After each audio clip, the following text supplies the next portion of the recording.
Service Manager for the Drop in Portland. My name's Cheryl Lombardo and I'm the Deputy Youth Service Manager for the Drop in Portland. We are Tales of the Drop In. This is our podcast where we will touch on some sensitive subjects. We're going to talk about subjects like mental health. We're going to talk about who we are and what the drop in is. I've got to put in there that there is going to be some trigger warnings. We are going to have like a little moment to just chill and ground ourselves because this is well out of our comfort zone, what we're doing here. We've put together a podcast. Yes. Eloise, we are putting together a podcast. We are putting it together, We've not managed it yet. No, we're trying to. So, we are doing a series of podcasts. The reason we're doing some podcasts is not just because it's throwing us out of our comfort zones massively, but also to raise awareness for the drop-in and for some of the subjects that we deal with our young people. As youth workers, we're quite lucky that we just do this stuff all the time with young people. But like you said to me earlier on, we'd like to raise that awareness with parents, carers, and other people working with young people, Some of the issues young people might be going through that they're oblivious to. Yeah. I mean, in a busy life you do tend to overlook certain things, don't you? Oh yeah, of course you do. Yeah. What kind of subjects are we going to be talking about, Cheryl? Lots and lots of good ones. One of my favourites, sex, drugs. Rock and roll. We're talking about mental health issues young people are going big through. Huge things. Obviously sexual health. We're going to talk about possibly bullying. Anything that we get in sessions that we need to explore whilst we're in session. Definitely. So we're going to bring that to you guys via these podcasts. So bear with us. This is our first one. And we are a little apprehensive about it, aren't we? I don't even like having my picture taken. So you don't. You really don't. This is going to be it. And quick disclaimer, we have to hold these in a certain position. So if anybody would like to donate some amazing podcasts. Yeah, or a stand or anything really that's going to stop me from looking like Alvin Stardust. Alvin Stardust. Then that would be perfect. Thank you. So we think we ought to tell you a little bit about the drop-in. Just to kind of start us off, use this as a bit of a get to know us and get to know about what we do at the drop-in. So the drop-in, we're a whole youth service. What we mean by that is we're not just a youth club. One of our hashtags is not just a youth club. Not just a youth club. We're really proud about that. We're proud to be a whole youth service for young people. A whole youth service being like, so we're reaching to every aspect of that young person's life, not just when they walk through the door at the club. We're sort of like in touch with schools, we're in touch with care workers. Yep, with children's services, with the local police, with other charities working with young people. One of the big things we often say is that we hold space for young people.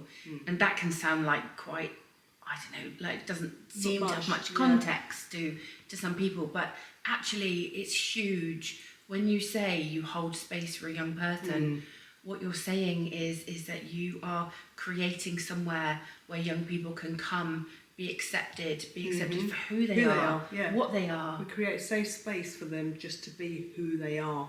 Yeah, and that is... It's important this day and age, isn't it? Oh, it's so important, man.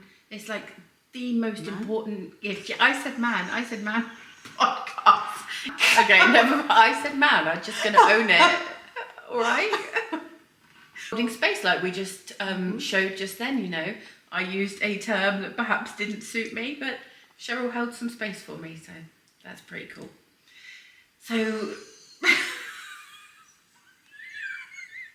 a little recap then. Yep. The drop-in is a whole youth service. We're going to tell you a little bit more about the sessions that we run in a moment. That was a little bit about the drop-in and why the drop-in is important and everything else. But we should say as well that the drop-in is a charity. It is a charity. Yeah, we're a charity and we rely and work solely on donations, sponsorship.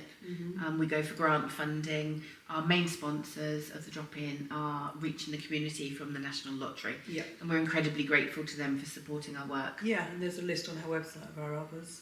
Yeah, we've got some really good local sponsors, haven't we? And we are governed by a board of trustees. Yeah. So that means that we are responsible to our board of trustees. They meet every 6 weeks for board meetings. They would probably like us to say that we are always looking for members to join our board of trustees. So if anybody is interested in doing that, do reach out to us. come along, have a look at the sessions that we run, and see perhaps whether you're a local person with local knowledge and you could do something back. Because there's always on like Facebook, isn't there, people going on about this antisocial behaviour and blah blah, nobody's doing anything, but this is a chance for people to actually come and do something. Absolutely. To us that you might like to know a little bit more about us and why and how we got into youth work and why we do what we do. Cheryl, do you want to begin? Yeah. I moved down from London 26 years ago now, and we had the most amazing youth club I went to when I was younger. Great trips. We used to go on field trips. We actually went down to Cornwall 2 years running on a holiday for a week's holiday, out the city, down to the country.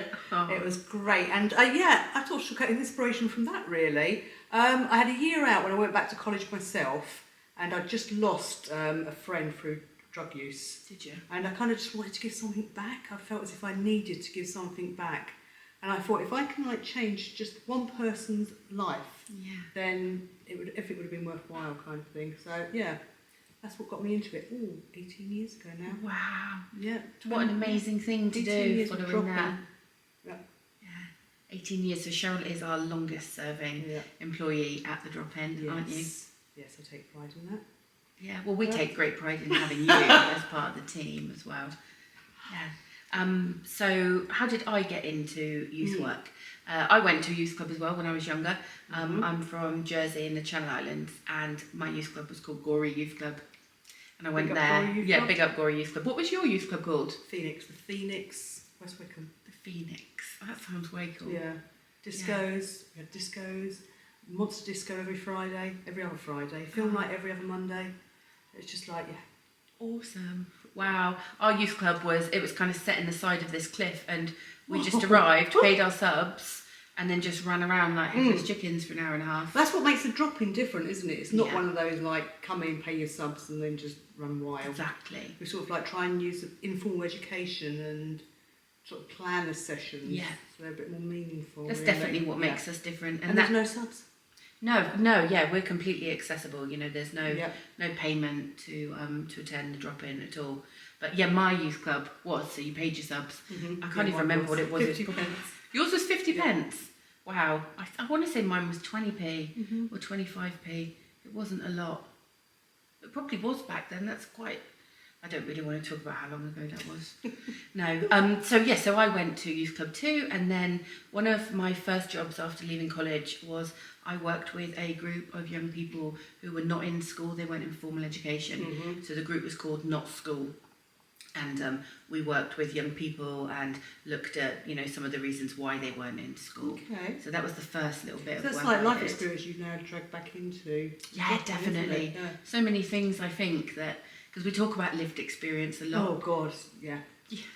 Maybe we need a whole podcast on lived experience. Yeah, next maybe week. not. Maybe not share it all right now. Don't want to put people off. But lived experience does shape what you do, and it gives you a real understanding. And an empathy as well, isn't it? It's sort of like if you've gone through that yourself, then you can see what they're going through. Absolutely. Yeah, or it gives you an understanding. Like people say, I might not have walked in your shoes, but let me hold the door open for you. And that's hold the light, exactly that. And they're the kind of things that we do at the drop-in. And I think it's what makes us a bit special. Yeah, it does, Makes a difference anyway. And the team we've got such an amazing team. We have got an awesome team. There's 8 of us that work at the drop-in, and we've got 2 of our old young people work with us as well, which is amazing. Yeah, it's been great to see them on their journey, hasn't it? So we've got, how many, 6 sessions a week? Yeah, we do 6 sessions a week. Yeah, and we'll go through those in a little bit more detail in a sec. I've worked for the drop-in for 8 years now. Yeah, and when I first started with the drop-in, I was on the board of trustees after having been quite ill for a while. So to get back into work, a friend who was then with the drop-in said, would I like to join? So I did. And then I quickly became a volunteer and worked with Cheryl. Where were we when we were doing that? We were at the YMCA. Yeah, we were, weren't we? YMCA. Yeah, it's come a long way. Yeah, it's gone through different guises, the drop-in. It's sort of moved from pillar to post. Originally it was in the church hall. That's where you started, Methodist wasn't it? Church, And then, as I say, we've progressed and grown so much. Oh, we've grown enormously, especially since COVID, actually, because we had about 91 young people during COVID, and then we had to change the funding that we had. Yeah. Because obviously we couldn't deliver our youth work, could yeah. we? So we took our youth work onto the doorsteps. Yeah, we used to go doorstep knocking. Yeah, did our youth work that way, and we grew, and we have like about 380 young people. Yep. All Not all at registered. once, I must have. No. Could you even imagine? Could you imagine it? No. Yeah. But those those young people, they can come and see us at any point. They might not come to every session. No, but one or two actually drop in during the day to come and see me. Yeah, they do. Yeah, need signposting, or they just need to talk, or they need help with doctor's appointments, etc. Yeah. They'll just come in. Yeah. All sorts of things like that. And we should probably tell you a little bit more about our sessions in some more detail. Cheryl, would you like to start by telling us about Tuesday session? Yes. The first Tuesday session, because we've got two on a Tuesday. The first Tuesday session is for 8 to 11-year-olds. Again, that's informal education. So each week we try and have a subject that we cover. So we'll do something like around the world, where we visit different countries. Or this week we had May Day, celebrating May Day. So it's always sort of like a theme, and we try and include arts and crafts and sports and things, or sporting activities, run along parallel to that. So there's always like one of three things that they could be doing, sort of sports, arts and crafts, or just chatting. And what times is that That session? is from 5 o'clock till 6:30 on a Tuesday, 8 to 11. Awesome. And then we have our next age group on a Tuesday night from 7 to 8:30 p.m. And that's for our 11 to 14-year-olds. Again, same principle as what Cheryl's just described. They come along and they get involved in different activities. Like we said earlier on, it's not just a youth club. So these sessions, they're all pre-planned, they're all pre-prepared. There's a lot of thought that goes into the things that we offer our young people to take part in. Like over Easter, for example, we had Easter making happening, and Easter egg hunts. yeah, there was an Easter egg hunt, wasn't there? Yeah, that was pretty cool. That was good. Didn't we have one of our friends, one of our supporters come down and... One of our supporters actually purchased, how many eggs was it? 75 eggs, I think it 75 was. Easter eggs, so we actually were able to give each young person an Easter egg. Yeah, that was pretty cool. Oh. Yeah, so the 11 to 14 age group, that can be a really tricky age group actually for us at the drop-in. Well, there's so much difference between 11 and 14, isn't there? Sort of like they have this, not only just physically but mentally, this like burst, this... Yeah, it's huge. Yeah. Really big, isn't it? So when we spoke before about holding space for young people, we find during that 11 to 14 group, they need a lot of that. Yeah. We've got the Zen Den as well, so like every session we've got the Zen Den, so that's a nice space for them, a nice space for one-to-one. Yeah, Zenden's a really big part of the work we do. So wherever we're based, we've got 2 locations that we run from, but the sessions we're talking about right now where we're based at Portland Community Venue, and we set up the Zen Den for every session. So the Zen Den, it's got a big fluffy carpet on the floor, it's got bean bags, there are different things. Subdued lighting. Yeah, fairy lights Very on. very calm space. Yeah, that little aromatherapy thingy that goes off that makes... So you're interacting with all the senses of a young person in that area, and that's where they can go and have one-to-one chats. They can go there in small groups. Sometimes we do things like different breathing activities. Yeah, relaxation techniques. Yeah, how to calm down in stressful situations.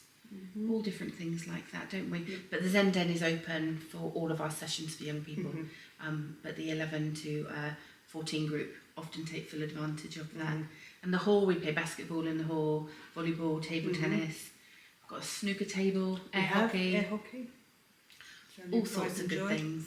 It is our new pride and joy, isn't it? Yeah, the Rotary Club were really kind. Which then takes us on to Wednesday, which is my baby. I've done Wednesdays basically for the last 18 years. Yeah, you have, haven't you? And I love them. It's a space where young people can just be themselves. Just come in, be themselves. There's not so much of a structure around Wednesday. It's called like the typical original OG drop in. So they can drop in and leave as and when they wish.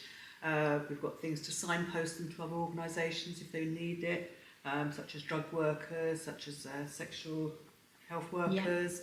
We do C-card, which is the issuing of condoms. We've got the drug worker, she comes in. So yeah, lots of outside organisations will come in and engage with our young people. So yeah, and I just love Wednesdays. I love every group we've had has been unique, and it's just a nice space where they can just be. They can just be them. Yeah. Yeah. It's good, it's so important, isn't it? And what time on a Wednesday? Wednesdays is 7 o'clock till 9 o'clock. 7 till 9. And how many youth workers do you have in on a Wednesday? On a Cheryl? Wednesday we have 3 and 1 volunteer who's also works at the college. So it's nice that continuity. It's sort of like we can then, obviously, because a lot of our older ones do go to college. So yeah, it's not. He's a great volunteer actually that we have. I think all our volunteers are great. They're really good. Which leads us on to, if you do want to volunteer for the drop-in, drop us a line. Give us a shout. We're a great team to work with. Yeah, and we support our volunteers really well as well, don't we? So, yeah. You know, there's a full training package available. Yep. You get one-to-one supervisions with me, which, you know, might be good. Priceless. Priceless, great. Yeah, so nice. Yes, that's our Wednesday night session. So whilst Cheryl runs the Wednesday session for our 14 plus down at the OG, as you like to call it, I run a session up here at the Drop-In 2, which is based in Southwell. We recently launched a session for our neurodiverse young people to access. So needed on the island. Oh, There's completely. nothing like it. There's nothing like it on the island, is there? No. We waited a long time to be able to launch this group. This group is called All Stars, and this is for our 14 plus young people. So when you are neurodivergent, you can come and access the drop-in up until the age of 25, which is really important to us. So we run a group up here for up to 14 young people to take part in all the normal things that we offer within the drop-in. There is no different to it, but what it means is if you find one of our other sessions too loud, too noisy, too in your face, then you can come along to All Stars. And we run that up here with 2 other youth workers. It's a great little session. I think it's our 4th session tonight, but it's been really well received on the island as well, isn't it? Needed, isn't it? It was really well needed, really long overdue. And I think that's one of the things we're really good at doing, is you see this gap, you see a need, and then you go out there and you fight for funding in order to make it happen. And we did. So we feel justifiably proud of that. The other session that is run from here at the Drop-In 2 is on a Thursday night. That's called Peer Support Group. And I run that with a team of 2 other youth workers and a volunteer at that. That is a closed group. And what we mean by a closed group is that's invite only to that group. And that's where young people can come and really start unpacking some of the issues that they're facing in life. There can be any things that brings them to Peer Support Group. Everything from disordered eating to mental health worries, controlling concerns. behaviour, controlling relationships. Yep. That's a big thing with sexual trauma. young people. Lots. There's just so many things.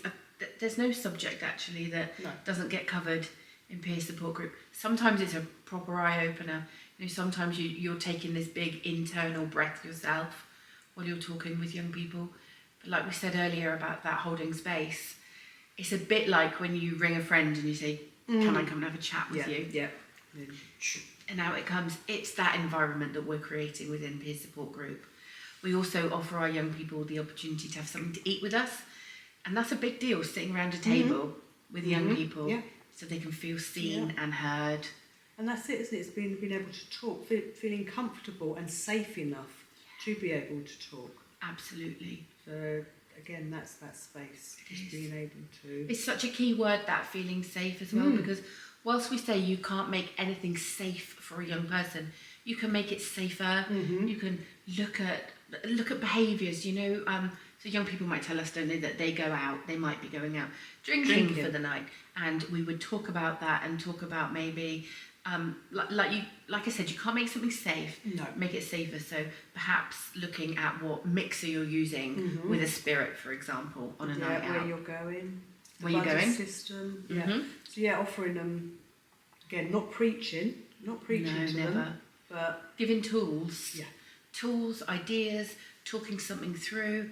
You know, like a peer support group, somebody might come along and they're having big disagreements at home. They're feeling like they're not being listened to.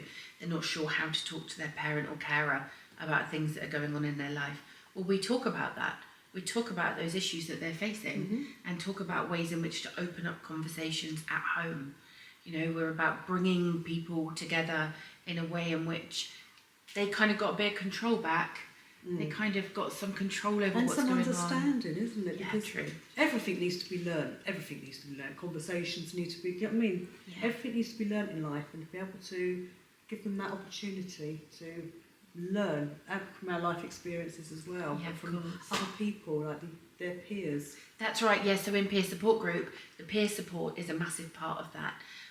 We often say that peer support group it kind of underpins everything that happens at the drop-in because we've got our other sessions that we do. Yeah, and we they run. feed into the peer support. So if we see Totally. somebody that we know would benefit from that, that's where we could then signpost them to the peer support group. Yeah, definitely. And that's why we say it's like invite only. So it's not someone you can just turn up to on a Thursday night. No.